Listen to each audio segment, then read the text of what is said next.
Ẹ kú déédéé wòyí o. Orúkọ mi ni Sam Adéọ̀sùn. Ohùn àánú ló tún dé sí etí ìgbọ́ yín. Kẹ̀jẹ́ a máa rántí pé lórí ètò ohùn àánú yìí láti ń gbára wa níyànjú, tá a ti ń yànnàná ọ̀rọ̀ fúnra wa, tá a sì ti ń ru ara wa sókè fún ìṣe rere. Ẹsẹ̀ rẹ̀ ò ní yẹ̀ lórúkọ Jésù. Àmín.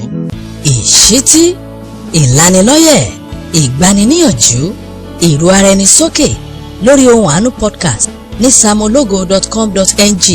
Ohùn àánú tẹ̀síwájú. Kí ni ohùn àánú tòní?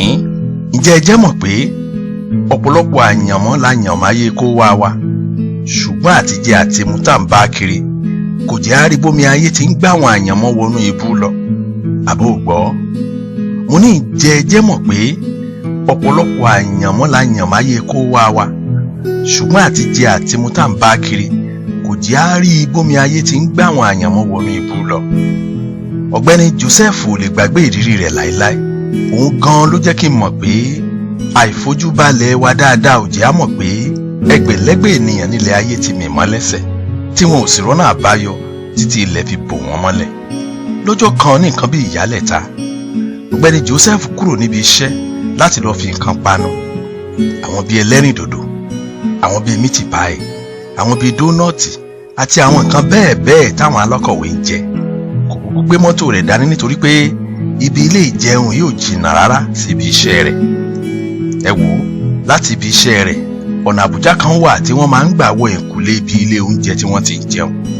Bí Joseph ṣe gba àbújá yìí láti jáde, ṣe ló tajú kan tó ń wo ọmọkùnrin kan níbi ilé ìdalẹ̀nùsí. Ọkùnrin yìí ó ń ṣí àwọn gorodóòmù tí wọ́n da àwọn àjẹkù oúnjẹ sí, àwọn àjẹkù bíi mítì páì tí wọ́n jẹkù, bíi dónọ̀tì tí wọ́n jẹkù àti àwọn ohun míì tí wọ́n jẹ lájẹkù nínú ilé oúnjẹ. Ọkùnrin náà sì ń tò àwọn àjẹkù wọ̀nyí sínú láìlọ́n báàgì kan tó fi hábíyá. Joseph kọ́kọ́ lérò pé bóyá wèrè lọkùnrin yìí, ṣùgbọ́n nítorí kó ti gbọ́ lẹ́kọ̀ọ́ wípé ẹ̀mí mo rò pé ò dáa, Joseph farabalẹ̀ láti mọ̀ bóyá ọdẹ orí ló ń bá ọkùnrin yìí jà àbí ṣe ló ń ṣàlẹ̀ ẹ̀jẹ̀. Láìpẹ́, Joseph rárí dájú pé ọkùnrin náà kìí ṣe wèrè. Ẹ wò, ara Joseph ò gbá mọ́. Ó yà bàrá síbi tọkùnrin aṣàlẹ̀jẹ̀ náà wà. Ó sì bi léèrè pé, ọ̀rẹ́, kí ló dé tó fi ń ṣa oúnjẹ jẹ nínú gorodóòmù? Ọkùnrin náà sì wí fún un pé, ọ̀gá, mò ń wá àwọn oúnjẹ àjẹkù ní kébì náà lè fi rohun gbénúró. Bí ọkùnrin yìí ṣe dá lóhùn, Joseph mọ̀ dájú pé kìí ṣe wèrè rárá. Ẹ wò ó, Joseph sọ fún ọkùnrin náà pé láìlọ́n báàgì àjẹkù tó fi hábíyá yìí kó jù sínú gorodóòmù ilé ilẹ̀ padà, ó sì mú wọ inú ilé oúnjẹ. Joseph béèrè fún ẹlẹ́rìndòdò kan àti mítì páì kan. Ó sì ní kí ọkùnrin náà kó béèrè ohunkóhun tó bá fẹ́ jẹ. Ẹ wò ó, bí Joseph ṣe ń jẹun ló ń fojú kọ̀ọ̀kan wo ọkùnrin yìí. Ọkùnrin náà rọra ń jẹun díẹ̀díẹ̀, ó sì ń dọ́gbọ́n fi ìyókù àjẹkù rẹ̀ ó ń yí mọ́ ọ̀rá mi. Joseph rí, ó sì bí ìdí rẹ̀ gan tó fi ń yí àjẹkù oúnjẹ mọ́nú ọ̀rá. Ọkùnrin náà sì fèsì pé òun fẹ́ fi díẹ̀ pamọ́ ni kóun bá lè ro oúnjẹ lọ́la. Ọ̀rọ̀ yìí ká Joseph lára, ó sì wí fún ọkùnrin náà pé kó jẹ oúnjẹ rẹ̀ lájẹtán. Òun san owó oṣù kan gbáko fún iléeṣẹ́ olóúnjẹ yìí, kó máa wá lẹ́ẹ̀mejì lójúmọ́ láti máa jẹ ohunkóhun tó bá fẹ́ jẹ. Ẹ wò ó, nígbà tọkùnrin yìí gbọ́rọ̀ yìí ṣe ló bú sẹ́kún. Kí ló fẹkún nínú ọ̀rọ̀ yìí? Ìyàlẹ́nu lọ̀rọ̀ náà jẹ́ fún Joseph o. Ó sì bi ọkùnrin náà léèrè pé bóyá òun ti sọ ọ̀rọ̀ ẹ̀gbin kan sí tàbí òun ti tàbùkù rẹ̀ òun ló ṣe ń sunkún. Ọkùnrin náà wípé rárá o, òun kàn wòye pé Ọlọ́run ọba òkè á máa gbàdúrà. Ẹ má jẹ́ àgbàgbé ohun tá à ń ṣiṣẹ́ lé lórí o. Ǹjẹ́ ẹ jẹ́ mọ̀ pé ọ̀pọ̀lọpọ̀ àyànmọ́ la yàn máyé kó wá wa, ṣùgbọ́n àtijẹ àtimu tá ń bá kiri kò jẹ́ àríbómi ayé tí ń gbá àwọn àyànmọ́ wọnú ibú lọ. Ìṣítí, ìlanilọ́yẹ̀, ìgbaniníyànjú, ìrú ara ẹni sókè lórí ohùn àánú podcast ní samologo.com.ng. Ohùn àánú tẹ̀síwájú.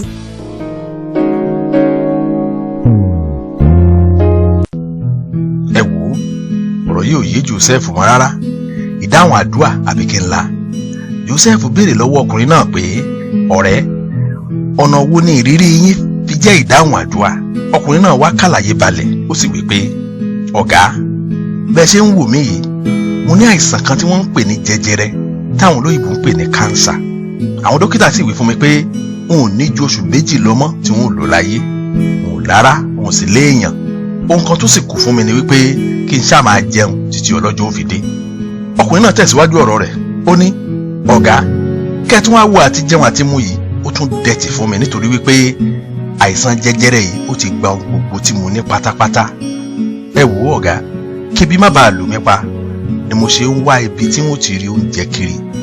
Nígbà tí mo sì dénú gúródóòmù oúnjẹ yìí, mo rí pé tí n bá lè farabalẹ̀ ṣá àwọn àjẹkù oúnjẹ, wọn ò ní lánìí tó, wọn ò sì ní lánìí ṣẹ́kù. Ẹ wò ó, ní ìtẹ̀síwájú ọ̀rọ̀ rẹ̀, ọkùnrin náà tún sọ fún Joseph pé, ọ̀gá, láàárọ̀ kùtùkùtù òní mo fomijé gbàdúrà sọ́lọ́run pé kó gba oúnjẹ ìbànújẹ́ lẹ́nu mi. Bí wọ́n tiẹ̀ kú láìpẹ́, kébì náà tiẹ̀ bá wọn jẹ oúnjẹ ayọ̀ kọlọ́jọ́ tó dé. Ẹ wò ó, níbi tí Joseph jókòó sí, omijé bọ́ lójú rẹ̀, ojú rẹ̀ sì pọ́n ròrò bí ẹni tó fọṣẹ. Joseph ń rò nínú ara rẹ̀ pé ṣé wípé oúnjẹ tóun náà nílẹ̀ kan rí láti gbàdúrà lé lórí, òun náà lọkùnrin yìí tó ń bẹ̀bẹ̀ fún lójoojúmọ́, oúnjẹ lásán. Àánú ọkùnrin yìí ṣe Joseph kì í ṣe kèrèmí. Ọkùnrin tẹ̀síwájú ọ̀rọ̀ rẹ̀ wípé, ọ̀gá, mo bẹ̀ Ọlọ́run kó pèsè oúnjẹ gidi fún mi lónìí. Ẹ wò, mo bẹ̀ Ọlọ́run gidigidi pé k'Ọlọ́run kó rán kan nú àwọn áńgẹ́lì rẹ̀ sínú ayé mi. Ọ̀gá, lóòótọ́ lọ́lọ́run wà tó sì ń dáhùn àdúrà. Ọ̀rọ̀ pèsè jẹ́ lọ́jọ́ tá à ń sọ yìí, jẹ́jẹ́ mọ̀ pé ọ̀pọ̀lọpọ̀ àyànmọ́ la yànmáyé kó wá o, ṣùgbọ́n àtijẹ àti mu tá à ń bá kiri òdì aríbómi ayé ti ń gbé àwọn àyànmọ́ wọnú ibú lọ. Ìwọ olùgbọ́ ọ̀rọ̀ yìí, ǹjẹ́ o mọ̀ pé ìwọ ni dáhùn àdúrà àwọn kan tí àyànmọ́ wọn ń ké sí Ọlọ́run nígbà gbogbo fún àánú, tá a sì ti fi sí ọlọ́kàn láti wá nǹkan ṣe sí, ṣùgbọ́n àádọ́gbọ̀n kò jẹ́ àrí wọn o, tí wọ́n sì ń ṣiyèméjì bóyá Ọlọ́run tiẹ̀ wà nítorí pé àìmọye ọjọ́ ni wọ́n ti ń gbàdúrà. Ǹjẹ́ o mọ̀ pé àwọn kan wà tó jẹ́ wípé Babiala Síríàbò nìkan ni wọ́n lè ṣèrànlọ́wọ́ fún, tí wọ́n sì ń rí àwọn tí wọ́n ń fomijé bẹ̀bẹ̀ fún Ọlọ́run fún ìrànlọ́wọ́ nígbà gbogbo, ṣùgbọ́n gìrìgìrì ayé ò jẹ́ kí wọ́n mọ̀ wípé àwọn kan ń retí àánú látọ̀dọ̀ Ọlọ́run wá èyí tá a ti fi sí ọ lọ́wọ́. Dádì, nígbà tá a fi sí yín lọ́kàn láti ṣe nǹkan kan fẹ́nìkan lọ́jọ́ sí, kì í ṣe pé a kàn fi sí yín lọ́kàn o, Ọlọ́run ló fi èsì àdúrà ẹni náà lé yín lọ́wọ́. Bẹ́ẹ̀ bá jẹ́ṣẹ́ náà fún, kẹ́ ẹ sa gbogbo apá yín bọ́lọ́run ṣe rán yín. Ṣé irúfẹ́ àyànmọ́ bẹ́ẹ̀ wá ní rì sínú agbami ayé báyìí? Lóòótọ́ ni pé tèmi tirẹ̀ tí là ń yí nǹkan mọ́ra kí gbogbo ẹ̀ tó dòun, ṣùgbọ́n ǹjẹ́ ẹ mọ̀ wípé bá a ti là ń yí nǹkan mọ́ra yìí, bá a ti là ń mánéjì yìí, àwọn kan ń bẹ tí wọ́n fi ìgbé ayé wa tọrọ fọ́lọ́run. Ẹ wò ó, Ọlọ́run dá yín fún àwọn èrèdí kan ni o. Bẹ́ẹ̀ ni, ọ̀pọ̀lọpọ̀ àyànmọ́ ló ń bẹ̀bẹ̀ fún ìrànlọ́wọ́ nígbà gbogbo.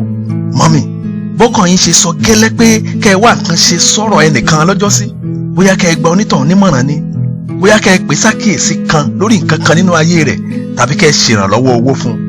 Èrè ọkàn lásán kọ́ o, ìdáhùn ìbéèrè ẹni náà la fi lé yín lọ́wọ́. Ẹ wò ó, kí àyànmọ́ ń tọ̀hún tó wọmi, ẹ tètè wá nǹkan ṣe sí i.